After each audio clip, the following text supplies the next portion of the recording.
If you're getting a network error on CapCut, here's how to fix it quickly.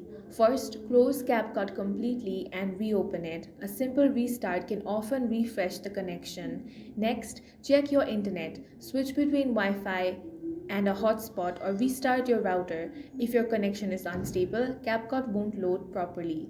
Next, open your PC settings. Now check your date and time. Make sure they're set correctly. Wrong date and time can break app connections.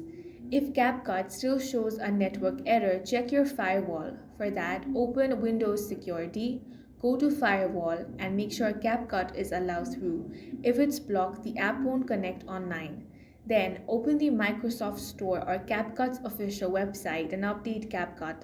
An outdated version can cause login and network errors. If the error continues, uninstall CapCut and reinstall it. This clears corrupted files and installs a fresh copy. That's all for this video. If you found it useful, make sure to hit the like button and subscribe for more videos like this.